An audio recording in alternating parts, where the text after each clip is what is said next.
Cheers, Comic Impact. How you doing? Welcome to a brand new edition of Pick of the Week. If you're under 21, we do not endorse drinking. Shame on you for even thinking that.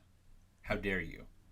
By the way, this isn't booze. This is just a very black coffee. I like my coffee very dark. So, yum. I love cold brew. Delicious. Looks delicious. It is. It's very, very nutty. Let's talk about comics for the week of August 5th, the very first week of August. Guys, we're almost in the fall, and we got comics to talk about. And yeah, we do. This is number 501. Okay. What? 501. All right, the Dungarees episode. The Dungarees. We are also rocking some Periscope right now. Oh, we are? We might actually have some people chime in. I want to say hello to Luke Penny. Hey, Luke What's Penny. going on? What's Hey, up? Luke. And that's a Twitter follower that I have who is very insightful. Okay. Ask questions, chime in, see how this works out, and we're going to talk about some comic books. Tell them to listen to the podcast once it's Listen up. to the podcast, Comic Impact, and because we're giving you guys shout-outs, you'll hear it. I got Girls 88. Yeah, What's going on? Girls 88. Love it. All right. Is it a girl? No, it's a guy, but whatever. We're not judging. Rob Flow 3, thanks for chiming in. Good to see you. All right. Don't read any of the insults. I'm sure we'll get a slew. Oh, I know, I will. Yeah. It's gonna happen. It's gonna happen, folks. Totally. So let's get right into it, folks. Let's talk about comics for this week. You'll notice we are one man down. We are one husky size down for the 501 episode. Those are the comics we'll be talking about. If you can see them, Kirk is blasting them out there. So you no longer just have to wear your ear hats to listen to us. You can now put on your face goggles and watch us. So Why anyone would want to do that, I don't know. I don't know either. It's just an extra added insult to your being, I think. Just tired of being used as like an object. Yeah, well, it happens. It happens. We are getting lots of good questions. Already? Yeah. Okay. This is the first. This is the first time we've ever done Periscope. This is the first time it's ever happened, so let's take some questions. This is actually kind of working out really well because we are down a guy and we're only going to talk about a few comic books. Yeah. So, but we take a couple of questions in between comics. Let's go for it. What do you guys think about the Tim Drake run? Like Tim Drake as Batman Beyond. I'm not a huge fan of the Tim Drake run. Only because it's really confusing. Yeah, I think narratively it's a very confusing run. But I have nothing against Tim Drake. Yeah, I like Tim Drake as a character. It's just kind of confusing because it's all lost in time, and it doesn't really sit with the sort of timeline, and I don't know. I definitely think Tim Drake has been one of my favorite Robins. That's how I kind of came into Batman. Yeah, it's that. It is very, very weird and strange that he is still leading the Teen Titans as Red Robin. By the way, that costume sucks. They need to change it. But the future version of him from Future he's like the White Falcon. How can it's bad. Oh, no. I think it's okay. I think it's fine. But the future version of him is now Batman Beyond because he exists in two different timelines. Confusing. So it's weird. Yeah, I don't dig on that. Yeah, it's weird. Thank you for the question. That was awesome. Who was that? I missed it. I think it was it was Girls 88. Girls 88, thanks for a shout out. Thank you. Cool. Rob thank Flo, you. loving the Teen Titans. We need to check that out. Very nice. Very nice. All right, so what do you guys want to talk about? So let's talk about the first one, which was Marvel Comics Star Wars Darth Vader. This is Darth Vader. I don't know what I don't know what to tell you. What do you guys think about this book? Do you like it? Do you love it? Do you hate it? I like the book. Go ahead, Kirk. You go first. No. I've already been doing all the talking. You have? Oh, okay. Yeah. Okay. I like it. I like the way the writer chooses to depict the character. Okay.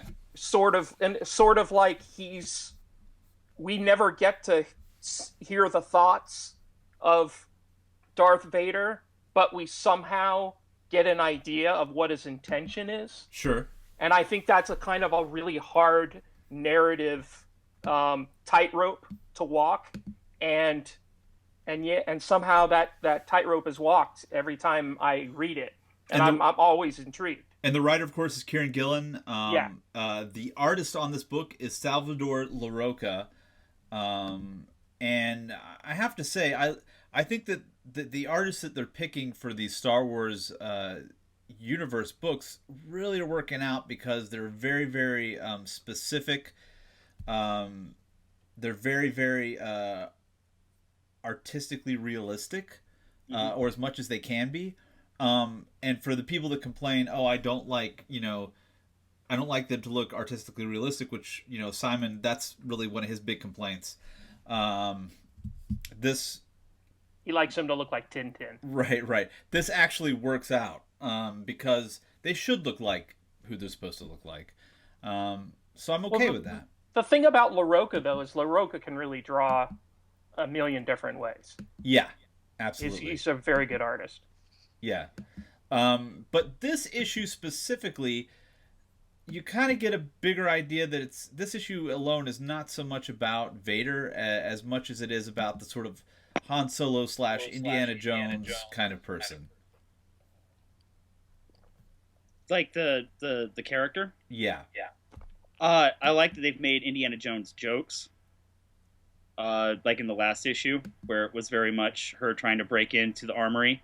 Right. Or it was breaking into the museum because she needed the weapon. Did you catch that? Yeah. Is someone? I'm hearing an echo here. Is someone unplugged? I think it may have been me. Uh-oh. I'm plugged in, buddy. Right. So yeah. No, I totally caught that. The sort of allusion to the fact that the whole opening of Raiders and stuff like that, but changed ever so slightly. I love that.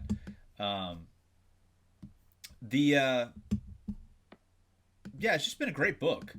I like that it's kind of still about Vader, but not really. And now Vader has this other guy that's now watching him, and it's been sort of this nonstop, just like he's got eyes on him all the time. It's weird. It's kind of weird that the Emperor is always kind of wary that he's probably up to something. Yeah. The Emperor's always got eyes on him. It sucks. I feel bad for him. I feel bad for the guy. Well, he is the Emperor. Yeah. Well, what are you gonna do? Other things that I've really enjoyed. At first, I was really wary about creating a cast that just was like the mirror universe version of all the good characters in his. Yeah. At first, it was like, okay, so you've got evil 3PO, you've got evil R2, you've got evil Chewbacca. Right. But it's actually kind of working. Yeah, he's not really going in that direction. He just kind of gave us characters that you would see. Like, sure, there'd be evil Wookiees. Why not? Right. Of course there'd be. Not all Wookiees are going to be good, just like all Wookiees won't be bad. Right. No, there's definitely. Definitely. That's just. It's one of those things where the funny part was evil droids. Yeah. That was something I was like, oh wow, okay, cool.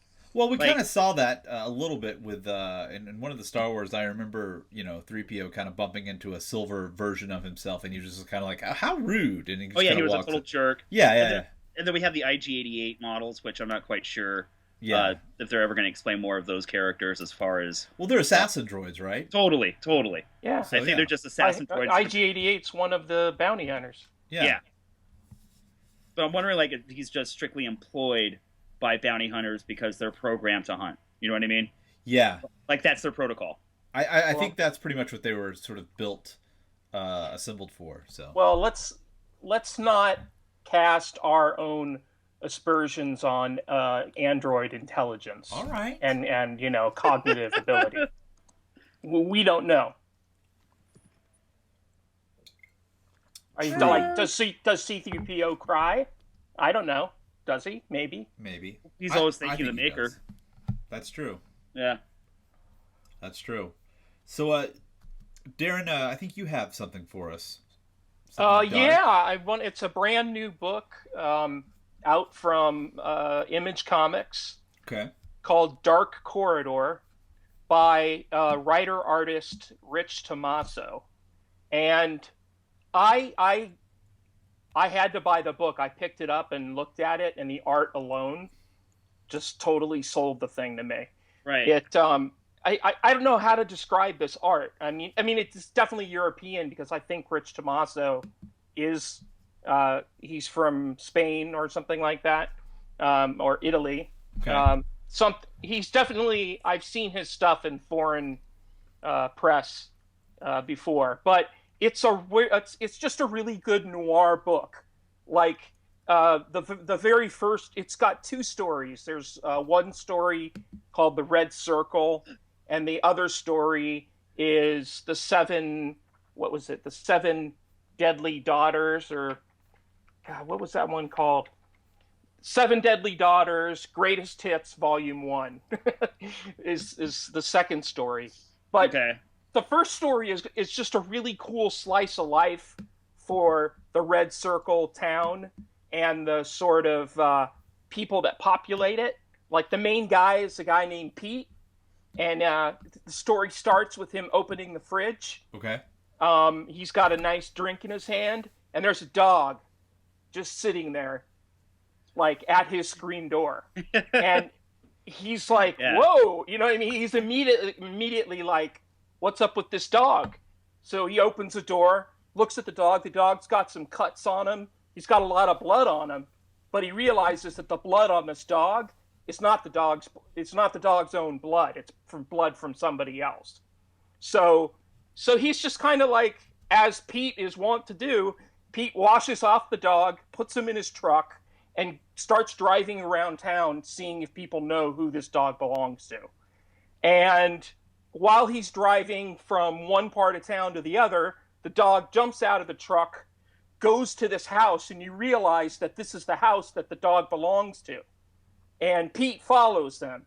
Pete goes into the house, and there's two people who are dead with knives sticking out of their chests. And Pete immediately looks at the situation and goes, I know what I'm going to do. I got to call my buddies. Because he realizes that the only one who knows these people are dead is the dog. So he calls up two of his buddies, and they come over the house, and they split all the money and possessions in the house. And they rob the house. Yeah, his first instinct isn't two people are dead. His first instinct is nobody knows these two people are dead. And it's just kind of the book doesn't have any moral judgments of the characters. It just presents them doing what they're doing. Like, one of the guys he calls over used to be a cop and just got out of prison after being in prison for 10 years. So they split up that stuff, and it's a great story. I won't give away the whole thing. But then the second story is, I didn't know how they could top the first story, but the second story is hilarious. There's this guy with a chest wound sitting on a gurney in a doctor's office, and the doctor's telling these two cops, look, man, this guy doesn't have long for this world. and they're like, well, shit, we better get the story out of him fast. They don't care that he's going to die. They just want to get the story. So the only thing this guy keeps saying is, I can't believe it. She got me the same way. And then he proceeds to tell a story how he had killed somebody on a motorcycle, and how he had shot somebody in the face on a motorcycle, and then this girl had done the same thing to him. And he goes, that's not possible. Nobody rides a motorcycle as good as I do. And go ahead, Kirk. Say. No, it's cool because there is a certain element of the Tarantino storytelling that gives you the answer first and then goes back and asks the question. That. Yeah. There was some of that. No one. I don't think it. We're almost getting a feeling there's nothing good about Red Circle City. It just feels like it's a Sin City meets Daniel Clow's art from Ghost World, and for some reason it works perfectly.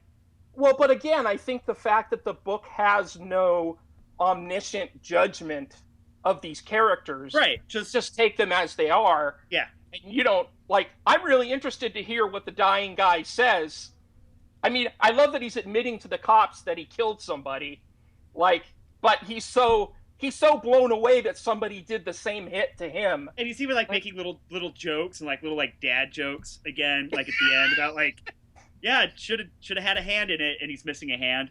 He literally makes a joke about how he could have used an extra hand and raises his severed hand up, like while he's telling this like deathbed story to the cops. Yeah, he's got a stump. He's got a stump for a hand, and What?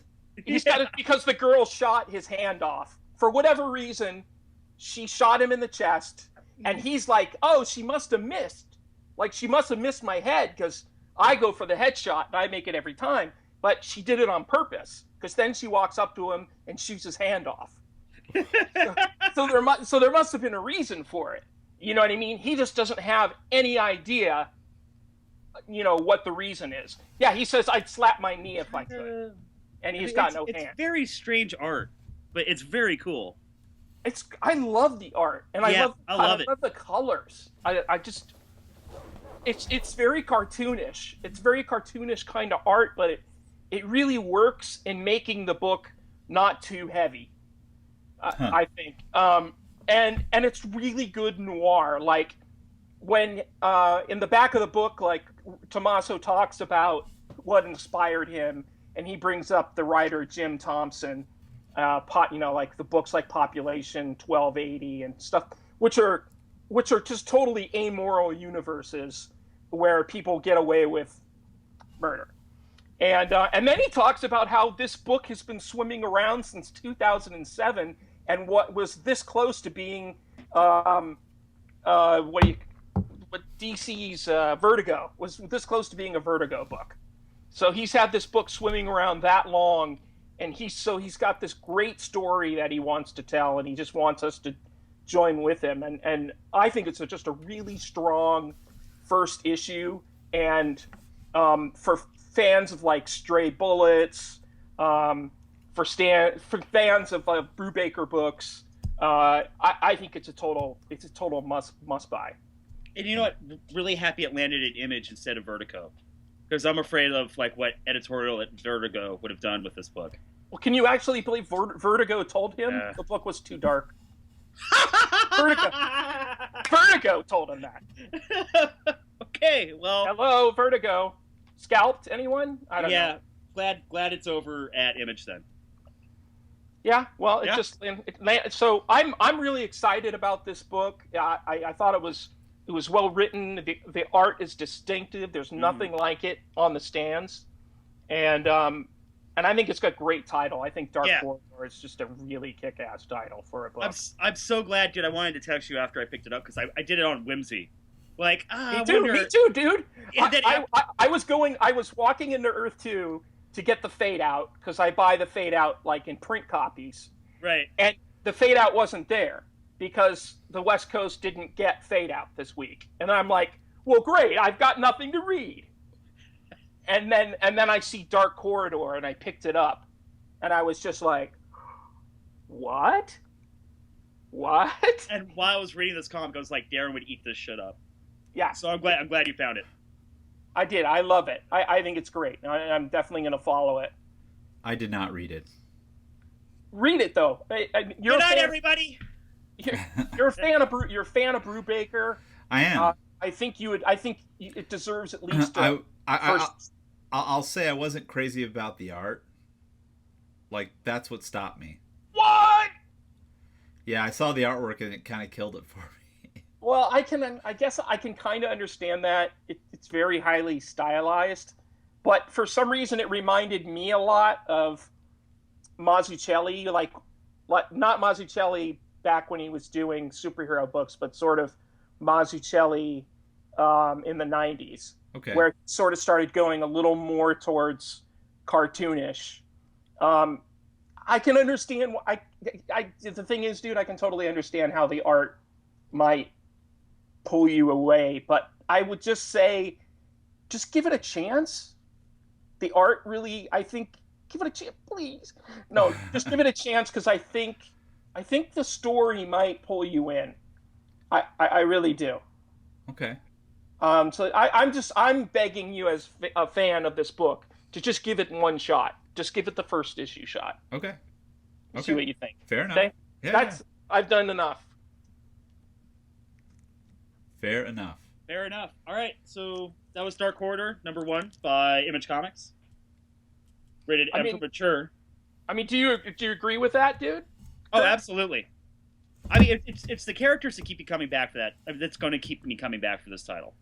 But I also love that the art does relate the fact that I feel like the stories are all happening on like 90-degree summer nights with guys just, cracking beers and just up to no good. And I think, like you said, the no judgment aspect of these characters is just, they're amoral, and this is just how they go about their lives, and I'm definitely going to check that out. Dug it. I love you. Aw. So I need to get caught up on Fade Out, because we need to talk about that. I'm still like 2 issues behind right now. It's all right. Yeah. I'm going to start reading in trade. Well, guys, let's talk about another comic that came out last week, and that would be Marvel Comics, the Infinity Gauntlet, part of the Secret Wars, Star Wars stuff. This is issue number 3, and this is from Dustin Weaver and Gary Dugan with art by Dustin Weaver. This is an interesting take because it seems to kind of jump a little bit back and forth. I know at the end of last issue, spoilers, it kind of had Thanos killing himself. And it kind of introduces this family, and they all seem to be in the Nova Corps. They all seem to be in Manhattan that had been sort of destroyed and taken over. They also all seem to be living one single day. And we kind of sort of got introduced to what seemed to be the a version of, anyway, the Guardians, or at least 2 of them, Peter Quill and Gamora. Right. And now in this issue, it's completely, it almost seems like a restart. It is. Quickly skips back over everything and gives us an up-to-date of Thanos almost narrating that he's basically swindling this family, waiting for them to get the Infinity Gems, and allowing them to live so that he can wait and bide his time so that he can steal the gauntlet. And, that Thanos. Yeah, he's so devious. He's incorrigible, really. Right. That Thanos. So basically, he does have the time gem. Right. And so this is why he's able to kind of go, well, all these plans aren't working out the way I want them to. Right. That's why we have to go about a new plan. And you're absolutely right. They do kind of restart the story again with part 3. But now it's all because Thanos has decided that it's better to befriend the family and let these people lead him to the other Infinity Gems. Yeah. So they've done that. They then make a sort of a deal with Gamora and with Peter Quill, and in making this deal, get another gem, and they give them like 5 what was it, Nova Stars? Nova Stars. I'm not really sure what that is. The Nova Stars are kind of what goes on the front of the helmet and empowers the person to become part of the Nova car. Okay. Yeah. Okay. That's what I kind of thought, but was unclear of. They then go find Groot. Mm-hmm. And they kind of give you a history of I am Groot, kind of why he's called Groot. And that's kind of interesting and cool, a little bit. And it was really cute. Yeah. It was really cute. Yeah.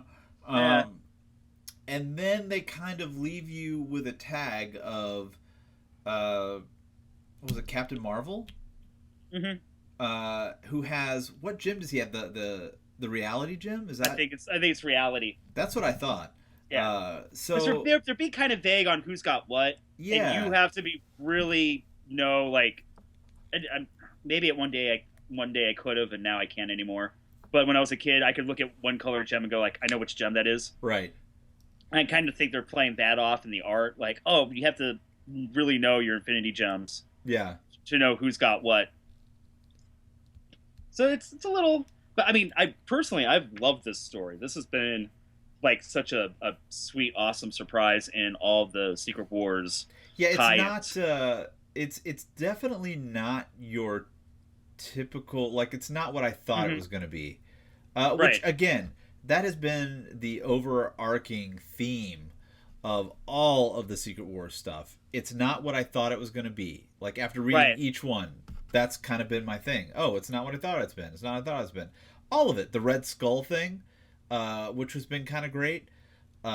Dealing with Magneto and the Red Skull and sort of the Deadlands and Annihilus. Like, that's been kind of awesome.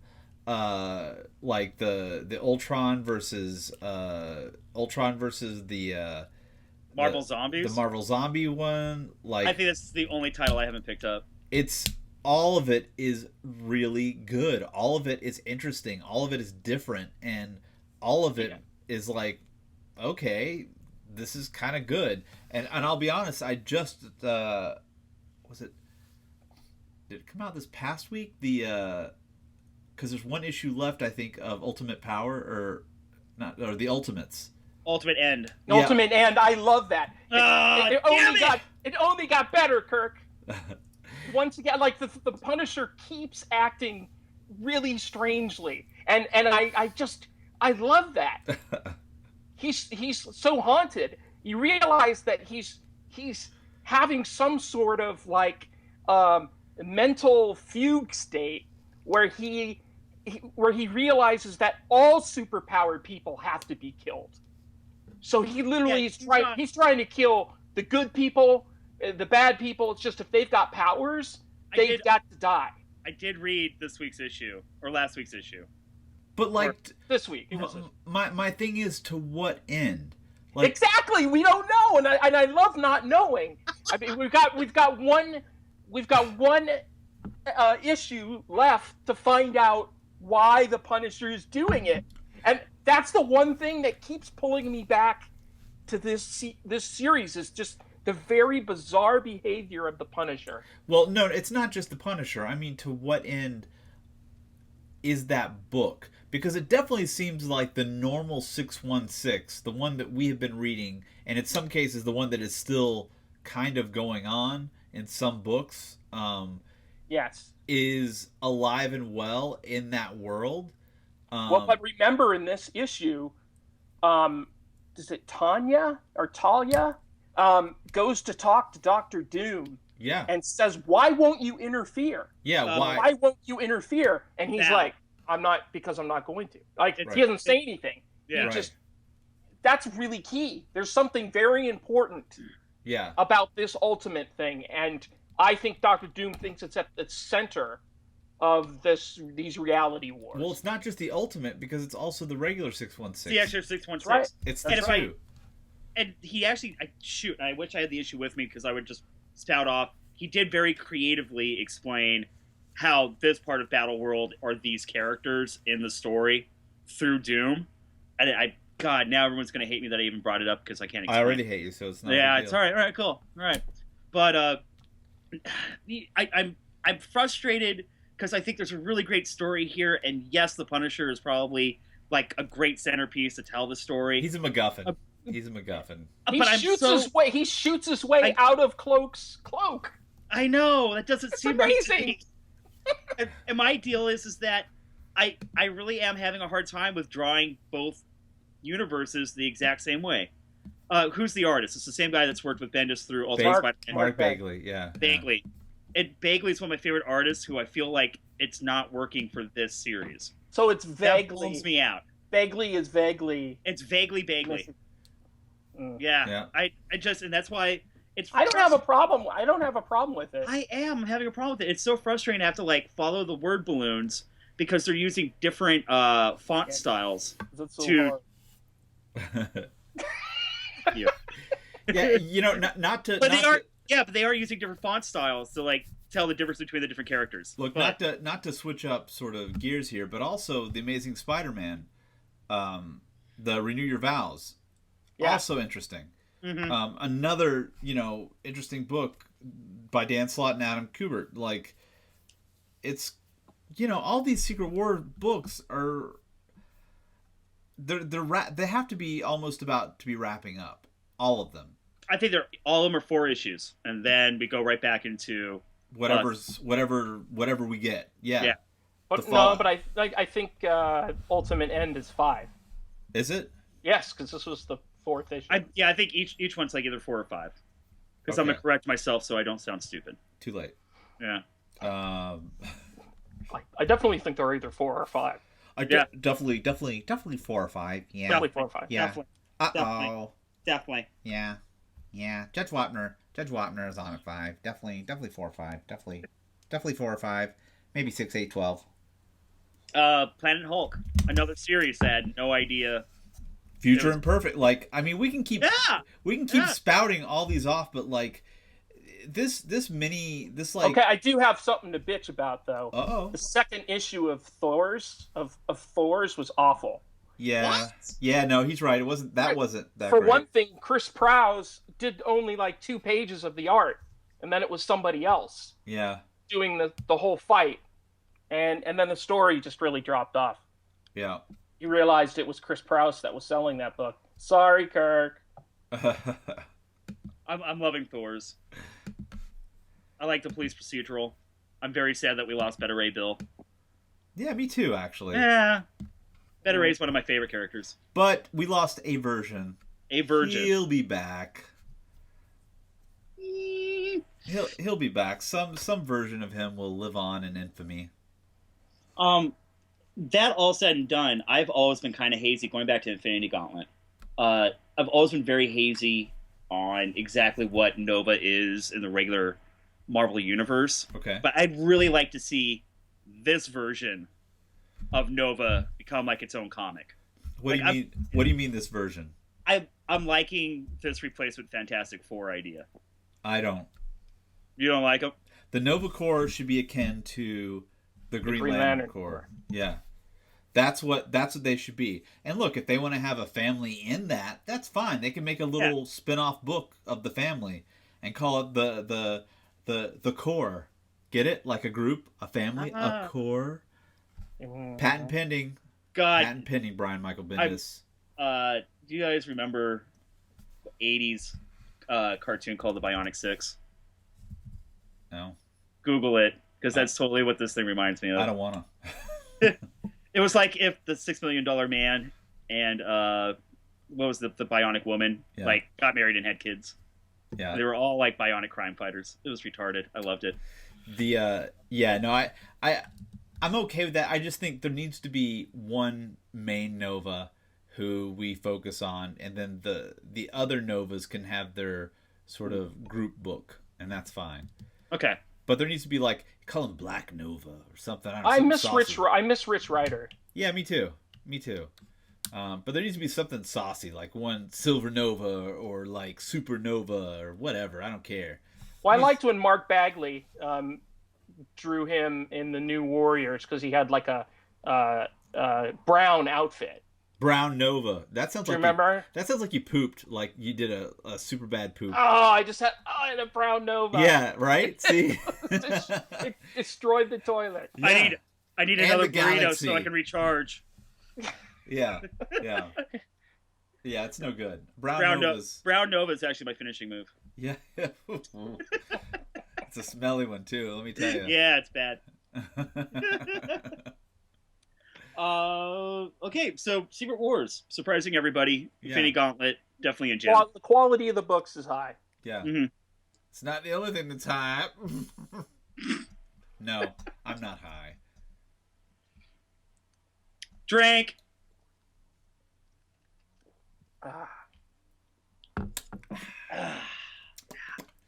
So we have another book, Darren. Yes, sir. It's very secretive and noir-ish. Well, I don't know if I've ever told you this. You've never told me this. I love Ed Brubaker. I love Ed Brubaker too. He's my favorite writer and has been probably since Sleeper came out. Yeah, Low Life. Can't get that anywhere. Nowhere. And you know what else you can't get? Know what else you can't get? Oh, man. Aren't you special? Damn right. Do you have a book that says I think you are perhaps the greatest Sleeper fan alive? Do you have that written down? Yeah, hold on. Anywhere? Yeah, Anywhere? Hold on. I got one better. You're watching Sheldon. I got one better. Oh, Scene of the Crime. I don't know if that's one better, but that's pretty damn good. Do you have a picture of yourself and Ed Brubaker drinking an RC Cola? I don't got that. But I do have a picture of me and Ed Brubaker going like this. Okay, that's pretty good. Yeah. All right, so we got our bona fides. We all love Ed Brubaker. True. I personally, I loved everything that he's done. Gotham Central. I got that. Daredevil. I got that. Pretty much everything he's done, I've really loved. The only book narratively that I struggled with was Fatal, probably. Okay. But even so, I still loved it and read it. And I don't want to leave out Sean Phillips because or Steve Epting. Well, that's different. These are he's been doing books with Sean Phillips since Sleeper and Scene of the Crime, and they continue their collaboration on what I think could possibly be the greatest of their works, at least in my opinion, which is The Fade Out. I really loved the series, and it takes place in 50s Hollywood. So there's a guy named Earl Raff. He's basically Errol Flynn. There's a guy who there's an analog for every Hollywood famous person in the book, but the book starts with a murder, of course, and the main character is Charlie Parrish. Charlie fought in the war and hasn't been able to write anything since he got back. He works with a guy named Gil, who's a blacklisted writer, and you find out that Charlie's actually the guy who reported him to the House of Un-American Activities. It's a book with a lot of characters, and it's a book that I could see a lot of people going, I'm getting lost. And I think the only way to really get lost in this book is if you're following it for plot, then you're missing the point of the book. He's purely going on character as his vessel with which to reveal the plot. Okay. Like basically there's a murder, but it's not like every issue of the book is focused on the murder. It's focused on the lives of the people that inhabit this system. And just when you think that everyone's forgotten about the murder, it'll pop back up again. And suddenly you'll have a dose of plot and you'll be stuck in that. But the issues that I've really loved are just he does this really cool way of writing. It's like third person omniscient, so that he can basically have the viewpoint sort of like, yet here he was in the lobby of the Roosevelt on Hollow fucking Ween. And this is basically, that's a guy who suddenly becomes the main character. And the issue before, he was a minor character. He becomes a man, and that's what I love about what Brubaker's doing in this book, is that you think that Charlie is going to be the one person he follows, but then you have these amazing sort of segues into other characters, and then you want to follow those characters for 20 years. Right. And Brubaker I just think he does this amazing sort of dance with all the characters. But this issue in particular, if you've been reading the book and kind of wanting a little more plot, this issue actually hits you with some details regarding the murder that you didn't know before. Because basically, when we see the murder, we see it from Charlie's perspective. Charlie wakes up in a bathtub. He gets out of the bathtub, and the girl is just dead. She's dead. She's hung. She's hung herself. Or no, she didn't hang herself. She was dead on the couch. So we don't know. Number one, who Charlie was with, because Charlie is a blackout drunk. So we don't know who he was with. We don't know what they did, and we don't know when this murder happened during the night. So I'm not going to say what we find out in this issue, but I'm saying that Brubaker hasn't forgotten you. He hasn't forgotten the main story, and he brings just a real zinger into this issue that I think might excite people who have maybe started to drift off from the book a bit. Okay. I am going to agree with you on a couple of things here. Definitely, I am the type of guy that for this story, picking up in trades and reading it all at one time is working much better for me. Because I am waiting to get from one story to the next and trying to develop this plot. And I'm totally guilty of reading it for the plot. I am loving it for the characters, but it is working better in trade form for me. Waiting from one issue to the next, waiting for like the plot details to come out is starting to get a little tedious for me.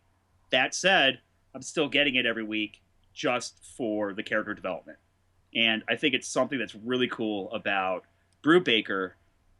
He's at the point now where he can do a project like this. And like this is part of his Image contract where basically they get to do whatever they want for the next few years. And I think it's so amazing and so telling that Brubaker has almost earned the respect and almost deserves the respect from his fans to go, no, you know how I tell stories, you know how I am with character development, trust me on this. I'm going to give you something a little cool and something a little new, and you're definitely going to like come along for the ride. And to be a writer of that caliber, to be able to expect that from your fans and readers throughout the years is something that I'm very jealous of that he's actually accomplished. I think that's awesome. Yeah, and I mean, I think for people who want maybe a little more of the classic Captain America style Brubaker, pick up Velvet. Yeah, totally. Velvet's that book for you, and it's got a lot of plot, but it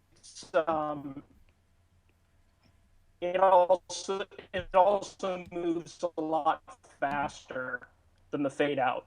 I personally am at the point with Brubaker where when I sit down with the Brubaker book, it's kind of like, here's my fine wine for the week. You know what I mean? There's like so many other books that I sort of like or kind of like. But when I sit down with the Brubaker book, all right. Yep. Totally. Yep. Uh-huh. I know what I mean, I can't. I'm getting Brubaker. Brubaker. Yes. Top of the line. Wine and Brubaker. And I just, it's interesting you said I can see how it would read better in trade for people, but it's kind of like, this is when I really did. What? No, each one has a very specific, goal, a very specific theme, and he really, he puts that up. I'll tell you how much I love the Brubaker, okay?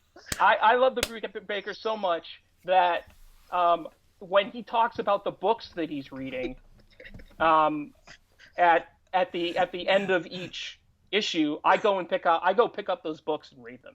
Yeah. We agree. Yeah.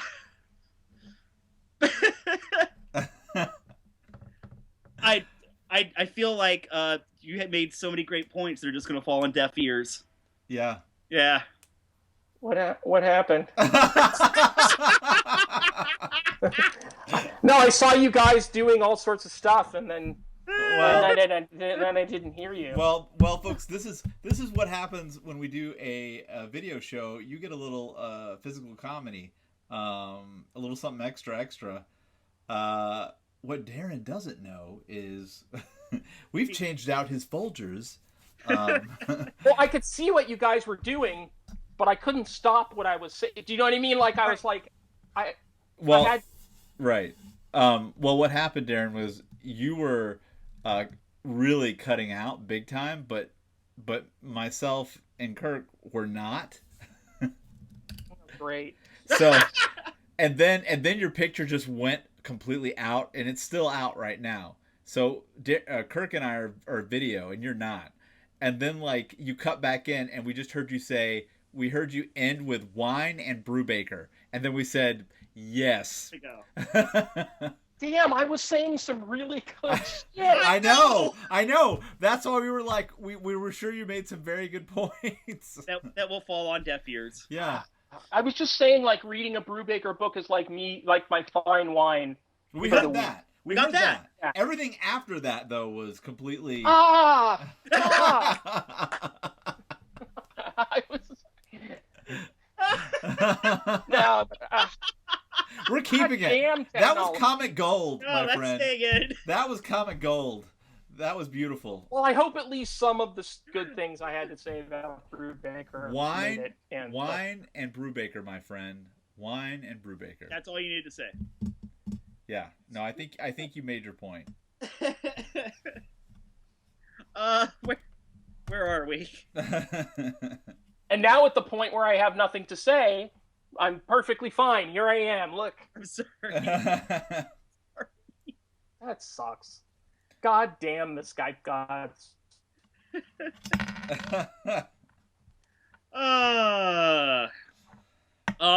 how about that pick? Yeah, we got a pick this week. Believe it or not, again, I'm all about backtracking and making apologies. In my top 5 video, I picked Wicked and Divine number 13 as my pick of the week. But that was right after I read it and all my fanboying had happened, and I'd really kind of digested the issue.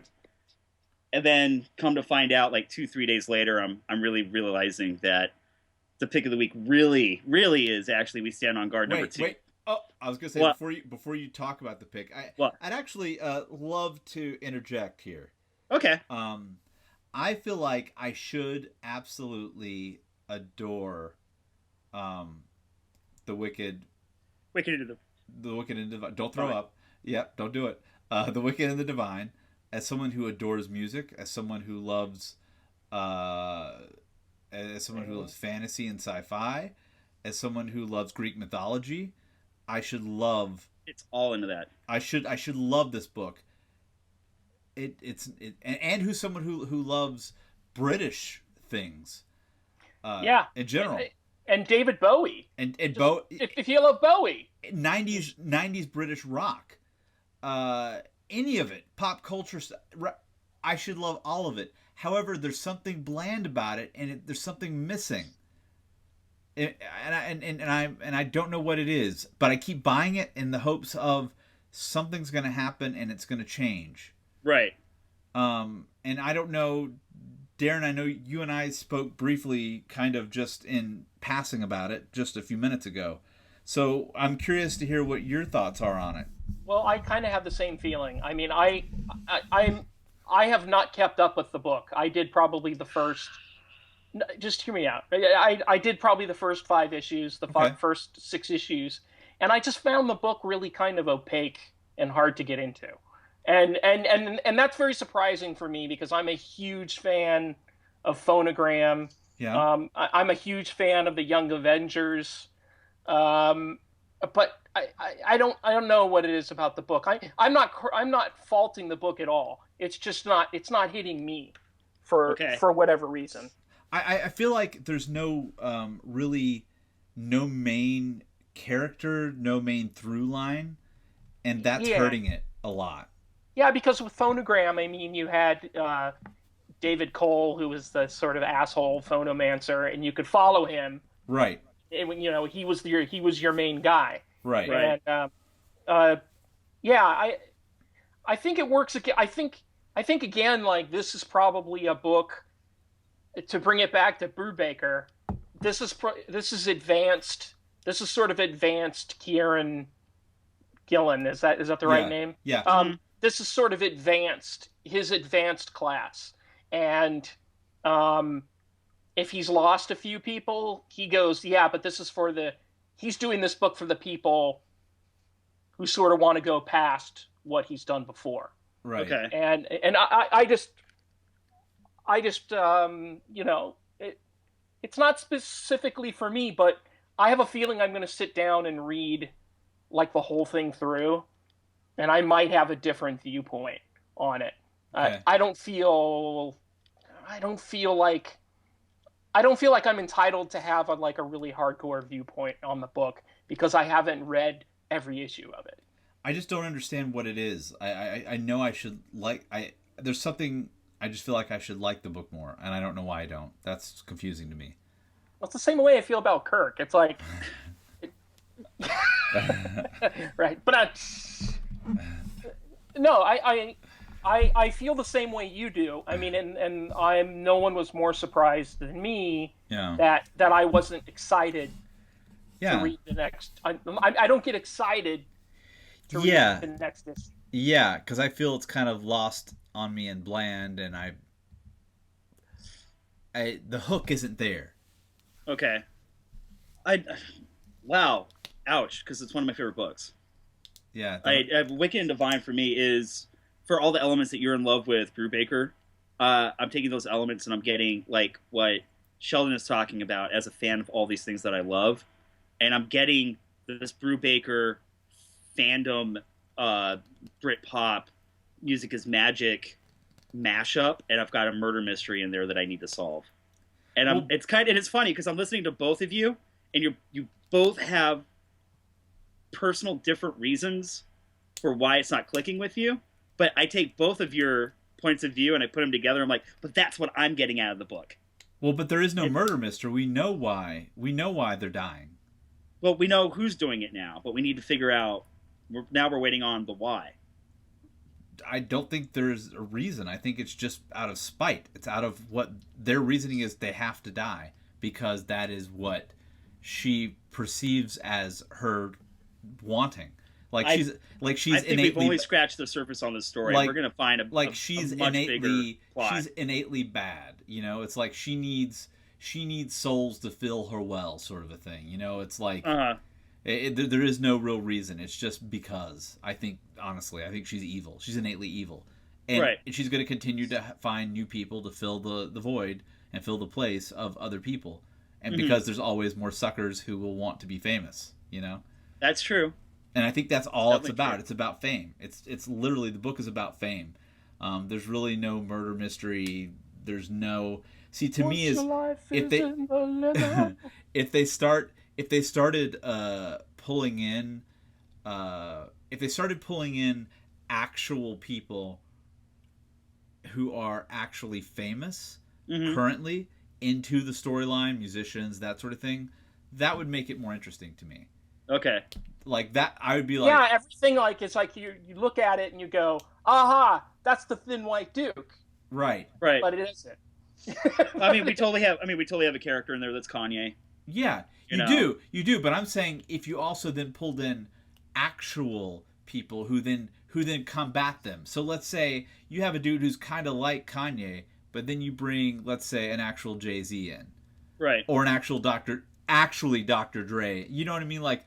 Right. Or someone who is similar to Dr. Dre to then combat them. Do you know what I mean? So actually have like a compare and contrast of self-made rock stars versus God-made rock stars. Right. So then... What worked about... Phonogram? Phonogram, because there were characters from Britpop who were like main characters in the story that worked against also these other sort of phonomancers. Right. Well, that served to root you in the book. Like in Phonogram, he's basically chasing the ghost of Richie from Manic Street Preachers. Right. And kind of piecing back together. To me, having that sort of real world antecedent was sort of key to what made Phonogram work. Okay.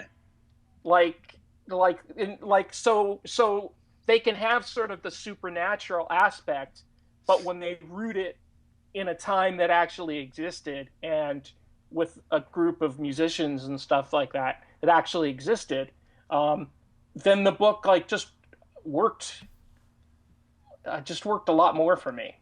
Okay. Oh wow. Yeah, I mean, yeah. It's just it loses its punch when it doesn't really have a punch. That's the thing. It's like a whiff. It's like a whiff every time it goes to throw the punch. mm-hmm. And that's what it's missing. I think that's really it. I'm waiting for that connect, and every single time it blows it. It's like Red Rocket 7, that Alred book. Oh yeah. When he actually shows him in history visiting like Jimi Hendrix and Kurt Cobain and all these other people, and that he was friends with all these rock stars throughout history, and you're like, oh, that's so cool. Right. I need to see that. I need to see that in this book. I need to see something similar at the very least. Like maybe they connect it to the fact that, oh wow, there's actually David Bowie was an actual rock musician god, and there's a book of Bowie, and they find this book of Bowie, and in this book of Bowie there's all these counter spells that will help them weave out of this mystery woman that will stop the killings, and maybe that's one book, and maybe the other book was housed with Cobain, and maybe another book is housed with, you know what I mean, like I said, I'm still on board because I mean, for me the big swing and knockout punch for me was finding out who is behind the murders, and for me the idea of why she's behind the murders is now even a cooler mystery for me, and that's why I'm probably the book hasn't lost any steam with me. Like, now that we're going to start building on more of the mythos and more of like the bigger scheme, like I want to know where the master plan is coming from in this.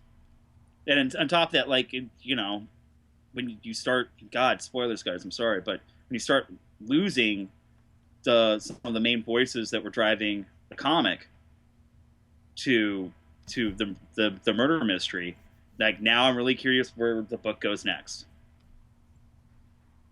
Yeah, I just don't think I just don't really think he's a master at doing a mystery. Yeah, he's not. He's more of the You kind know, of. you know what I mean? Like, I just don't think that's his strength. I think what Darren's saying is that, like, it's not really his strong points. Okay. That's not really what he's the best at. I mean, I think he's very good at pop culture. Totally. Totally. And sentiment and heart sentiment. You know what I mean? Yeah, he is. He's very good at recalling that. Yeah. And really punching home with that. I think that's his main bag. Like, Brubaker is good at noir. That is Brubaker's thing, 100%. And that is what he's good at. So, All right. So I just wanted to bring that up as another book kind of for us to discuss quickly, because I was curious at other people's take on it, because I love the other things that he does, and I love the thing that he's doing on Spotify, making the playlists. And that Spotify playlist keeps me going. Like, like the fact that it's incorporated. I love that, and I think more comic artists should do that. I applaud him for it. I just wish the book could pull it together and make me love it more, and it just doesn't. It doesn't. But that said, Kirk, I mean, I am going to read all the issues. Okay. And mainly because of you. Yeah. So if I read all the issues and I still feel very angry, I'm going to come to you. True. Understood. But belief in, I mean, I believe in in most of your picks. I usually agree with. Right. I don't know. Just didn't get me. One quick other thing, and I'll leave it alone, because again, personally for me, this is why I'm in love with the book. I love world building. I love when you're able to take a mythology or certain ideas and start expanding the world on it. Sure. And because of what he's doing with this, that might either be the next reason. Like, I want to know the next piece. I want to know the next brick in this world that he's building. That's where it's appealing for me too. Okay. All right. So Wicked and Divine, everyone read it. Forget these guys. So what is your? Let's talk about your actual pick. My actual, because like I said, once I put the fanboying aside, I went fuck. We want to get super critical here. My pick this week is Brian K. Vaughn's We Stand on Guard #2. This is the story of we're maybe looking 5-10 minutes into the future. Like in the same way that the movie Her was just that much far into our future. Okay. Canada has been invaded by the United States. We're at a full-blown war, and it's got some very cool, and not the remake, guys, the original Red Dawn with the Wolverines. Yeah, of course. Like in the Guerrilla Warfare. Swayze. Yeah. Thank you. Classic. That's why I don't even talk about the prequel.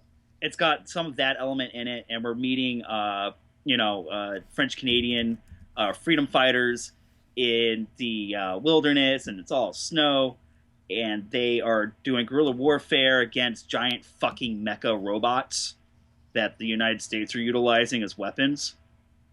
And we're definitely starting to figure out exactly the extent of the warfare, what the tactics and means are in the warfare.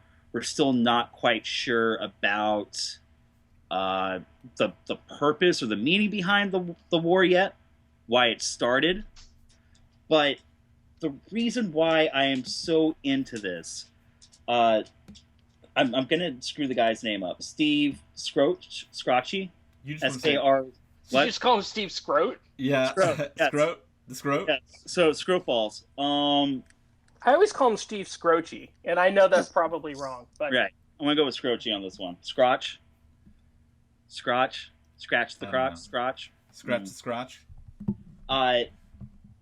It's getting too ball-like. Anyways, the way Vaughn sets up his scripts, it's just gotta be a joy for these artists, because at the turn of a page, there's always a panel that kind of kicks the reader in the face, and especially with this issue, it literally does open up with a kick to the face. It shows like the extent of the totalitarianism that the armies are utilizing. It's almost becoming like a witch hunt. And as we start following our main protagonist, Brian K. Vaughan is really good at finding certain storytelling devices that are just sometimes a little bit out of the norm, or at least he doesn't always constantly fall into like same patterns. With this comic, he's actually creating paranoia in the reader, because now you're starting to question whether or not our main protagonist is actually a double agent, without yet revealing that idea to the rest of the supporting cast. Okay. And that is just really fun. That is so fun to like instill that paranoia. And I'm like, but wait, does the rest of the other like cast and characters like catch on to this too? Are they onto this idea?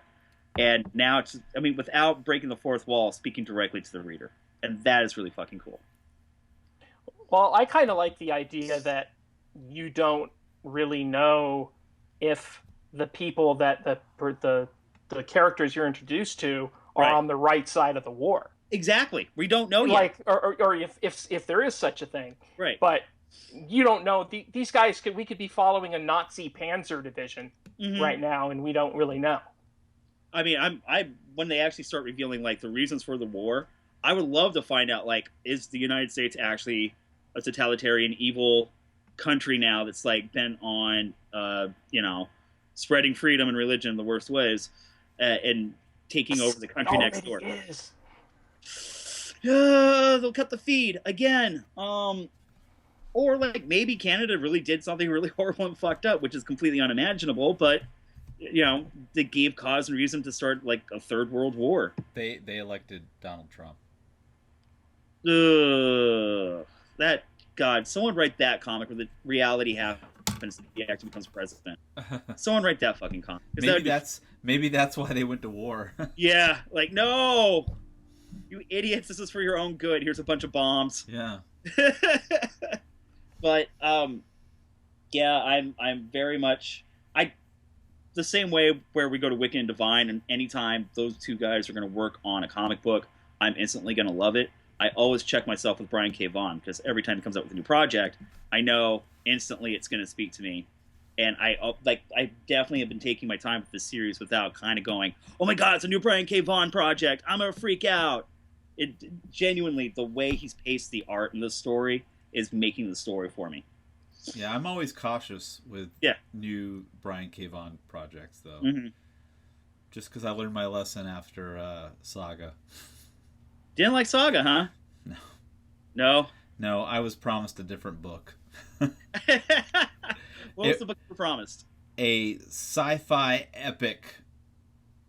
Okay. And that is not what I got. You got a sci-fi see, I'm going to have to take umbrage with you on that one. I think when you read the first issue, the fact that the daughter is narrating it kind of tells you this is not Star Wars. No, this is not good. This is not going to be a book about Star Wars. Right, but this is going to be a book about my family. This is going to be a book about people. Right, and shit like that. But that's not how it was sold. By who? By Image Comics. By okay. every. But everything. I don't think Brian K. Vaughan lied to you. I don't. Well, I don't know. I mean, I don't know. Everything that I read coming out of it said this is a sci-fi epic on a grand scale. Akin to Star Wars, blah blah blah, and I was like, wow, this sounds like an amazing book. I have to read this book. And that was coming from like every comic outlet except Comic Impact. Right. But you know what I mean? Like, but they were reading, like, probably everybody got a press packet with suggested talking points. Right, but who do you think gave them that press packet? Yes, Image gave it to them. And who do you think gave Image that press packet? The editors, editors running the book. Brian K. Vaughan probably. They wanted to sell the book. Like, if they had sold the book, if they had sold the book as what it really is, which is a soap opera. Yeah. It is about a family. Totally. Yeah. I don't think they would have sold as much. I agree with you. Okay. I agree. You've been hoodwinked. Right. But I personally. I don't know. I personally didn't. I didn't read it expecting it. But they could have said a sci-fi or a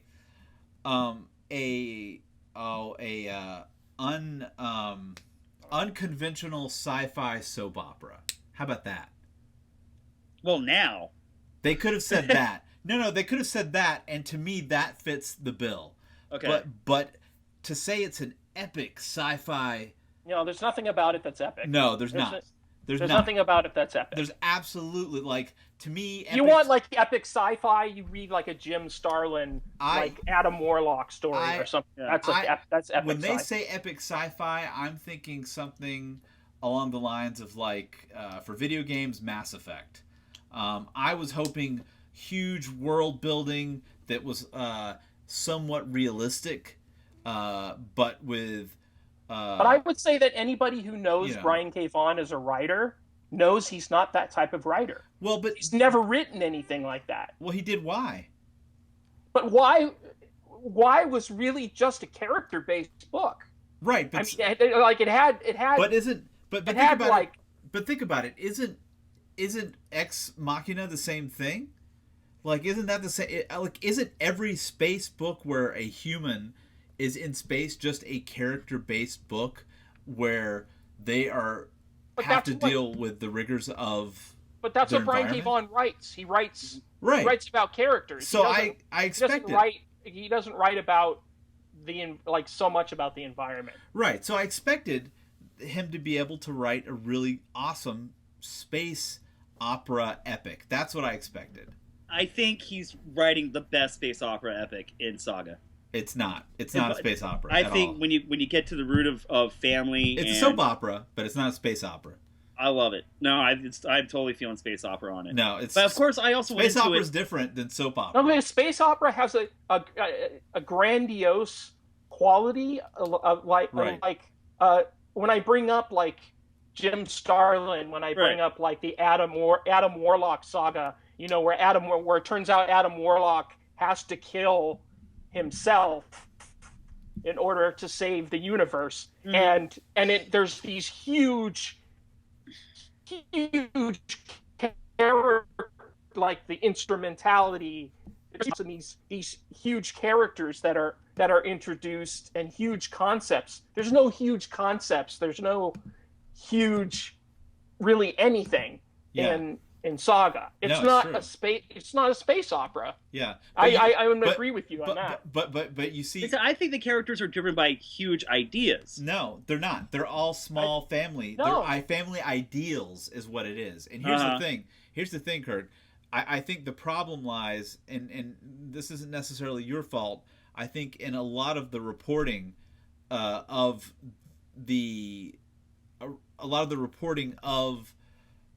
his books is saying space opera.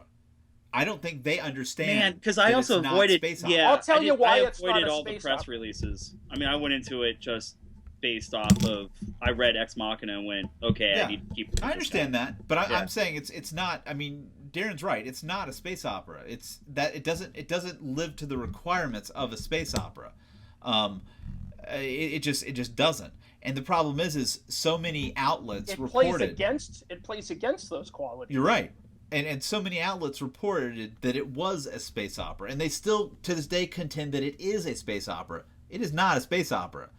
It would. I mean, to be an opera is immediately is heightened emotion, histrionic sort of like set pieces and stuff like that. Right. You can't say that Saga has any of that. No. It really doesn't. And this is from somebody who likes Saga. But it's not. It's definitely not a space opera. It's almost. I think it's subversive, in the sense that Absolutely. It said to people. I think he purposely lied to people, and they told people this is the book you're getting, and then they gave them a completely different book. Yeah, I agree, and that's what made me angry about it. Honestly, I was like, God damn it, this isn't what I wanted. I wanted some because I craved a comic book because I was reading a book called The Expanse. I don't know if you've read. Don't know that one. I haven't read that. It's a series of books called The Expanse. They're actually about to make they've just made a sci-fi series. I was hoping they'd make a movie on it, but it's called The Expanse, and it's like 4 or 5 books right now already, and by James S.A. Corey. Really great stuff. It's all about humans. It's all about humans going out into the expanse space. But it's really interesting. And I was hoping this was going to be Brian K. Vaughn's, foray into that. And I was like, that would be awesome to see Brian K. Vaughan tackle, or any comic book, to really tackle a true to form, Star Wars-like, full-blown idea on what a space comic could really be, without it being a Star Wars branded comic. And that interests me. So, that's why I said I'm a little sort of weary on what he does from here on out, which is why when We Stand Guard came out, right, to circle back around to it, I was very happy to find out that it's enjoyable, that I do like it, that it is what was promised on the cover and in the description. So I like it. I understand. I guess I do kind of go into it a little blind on a lot of these comics. Like Dark Corridor was a fantastic blind draw, and I'm really glad I got excited and surprised by that. And I am enjoying that We Stand on Guard is a slightly different story than what Brian K. Vaughan is not necessarily known for. Sure. Because I mean, like Warfare is like a very strange, that's a hard story to tell for anybody. That's when you're coming from Ex Machina, where it's like more really based in politics. That way, I mean, they even didn't have to have like the arch enemy. Oh man! Halfway through that series, they could have just stuck with the politics. I would have read that. And with Why the Last Man, like that is a great, huge, giant, fantastic idea all on its own. Yeah. And again, we are going to disagree on Saga because I do think the human condition is epic. Like that's what I'm getting out of Saga. But We Stand on Guard. That said, like you said, coming back around to it, if it was sold a certain way, and it's delivering, I'm really excited for that. If you went into it just based on Brian K. Vaughan alone, then you're definitely getting his signature, but being told in a really cool, new, different style and story. Okay. which is definitely showing like the versatility of how great Vaughn is. Okay. Wow. I just try to like make peace with everybody really quickly. Peace. You don't Okay, have are to we be. good? Here's the thing. No. You don't have to be PC, man. This is your opinion. Yeah. I mean, honestly, dude, a couple of these sort of Skype things we've done, I feel like an asshole because I'm the only one I'm the only one who's saying to you, I totally think you're wrong. No, it's okay. And I think you should feel free to say that much more often. Right. All right. I'm easing my way into it. It's weird. Yeah. If you don't like something, say, you know what? I like it. You don't. Get over it. All right. Fuck it. Yeah. Be like, I respect your opinion, but Totally. I like this. You like that. Okay. We're all different. You know? I'm working on it. It's cool. I'm working on it. I like this. You like that. You like that. You people like this. It's all good. We all love each other. All right. Yeah. Yeah, Just like that. Finish this first. I mean, to me, there's really only one writer who I absolutely, hands down, will buy anything that he does. Ed Brubaker. Like without. Hold on, I didn't tell you who it was. I know. I can read minds. Without being told what the book is about. That would be Ed Brubaker. He's the only one. Brian K. Vaughan is not on that list. You see that? You see that? Brian K. Vaughan's not on that list. He's not, because I haven't liked everything Brian K. Vaughan's done. I did not like Ex Machina. Yeah. I didn't want to read about politics. And so I was like bored shitless by that book. When you put it flatly like that, I kind of understand. I don't want to read about fucking politics. I'm like, all right. I fucking live politics every goddamn day. I mean, it's like all around us. It's like I don't want to see a bunch of people like talking heads on a page talking about politics. I could give a shit about that. Yeah. You know what I mean? Like, but I still think Why the Last Man was the most perfect thing that he's done. I agree. Totally. But I do think he's a great writer. I do think he's a great writer. But Saga, come on, Saga was a complete iconoclastic take on a space opera. But it's not a space opera. I hear what you're saying about Human Condition is space opera. No, actually it isn't. Yeah, it is. It actually isn't, because it's a way of presenting the material. Yeah. Is what makes it space opera. And hey, I am a sucker for a good soap opera. That's why I read comic books. But it is. I mean, it actually functions as a soap opera. It reminds me, it actually really reminds me of The Walking Dead.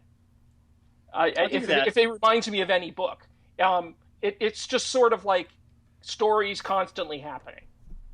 Mm-hmm. Like just shit always happening. You know, we found the dragon's semen. Now the mighty can rise again. You know, that's cool. By the way, if you're not reading Saga, they really did find the dragon semen.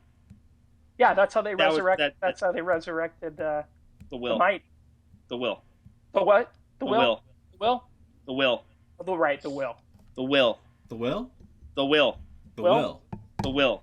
The will. The will. The will. He's actually, I like it because he's got a Lando cloak too. He never actually puts on the mask, but I mean, I just get the feeling with Saga that it's just never going to end. Kind of like I'd be okay with kind that. of like this podcast. Yeah, exactly. Maybe not this, but I mean, don't you get that sense from Saga? Like, this is just never going to end. Well, It's no, gonna be it like will. 200 I think it probably will. I think that he will have an eventual out. Yeah, definitely. I really do think he will. I don't think it's gonna be the happiest out either. No, I don't. Nah. It never. Well, and it might be. I don't know. We'll see. Well, guys, I think this is a good. Anyways, this is a good stopping point. I think we've probably worn out our welcome with all our guests. I think so. Our many guests who are hopefully still hanging on, clinging by their teeth, going, "Oh my God, just end it." Did we get any other questions? Yeah, is anyone still listening, or are you like to zero right now? Oh no! Here's what happened. Oh, you turned it off, didn't you? I had to, because they couldn't hear the audio because I'm hooked up to. See, I was wondering. So here's the thing. About halfway through, I actually turned. I saw it. I got the notification. I'm like, yeah, do it. I turned on my ComicImpact one. Right. By the way, I'm still recording. So, guys, we also have a ComicImpact Periscope. which you guys will end up Yes. having access to. And we record on Monday nights, just so you guys know, around 7 o'clock usually, not always. So around 7 or 8. Unless Simon's on. Unless Simon's on, then it's probably around 8 o'clock. So check your periscopes and hide your kids, hide your wives, because we are on the periscopes now, and you can watch either me, Kurt, Darren, or maybe Simon. It probably won't be Simon. It'll probably be me or Kurt or maybe Darren, but you'll see one of us on Periscope. We're gonna try to figure out the sound deal though, because it's not as fun when you're just hearing us talk, and I don't want to hear it like the reverberation. It'd be fun if you could hear all of us talk. We'll have to sort of figure that out. We'll figure it out. But it was cool to get a couple of good questions in there. Yeah, I like the interaction. I was like, I dig that. yeah, that's awesome. Yeah, I dig that. So, it definitely feels a lot more interactive. And I make sure that you are able to get it too. But yeah, if you follow us on the Twitter at Comic Impact, you can actually ask us questions during these. And then, hey, you'll know if we read it, because you can listen to the podcast on Wednesday and then be like, that's me. I was on the show. Fuck yeah. See? That's how it works, folks. Fuck yeah. Yes. So, be a part of our interactive... Yeah, No, we're going to grow this family. We're going to grow this community. Yeah. And then we'll slowly take over a small state like Rhode Island or something. Exactly. That'd be great. Yeah, because it isn't too big. We can have an island. Island. Ooh. Like that. Yeah. Don't forget, like and subscribe. Do it. Check everything out over at Comic Impact. All of it. We're going to have scrollies probably this whole time, up top and bottom, because Simon does that, which is awesome. We need to tell Simon just to put random breasts. Just like, and not even like real breasts, just like emoticon breasts. The emoticons. Hopefully Simon puts an emoticon Wookiee in Orlando right now. Now, here we go. Hopefully Simon. Hopefully Simon does a lot of things.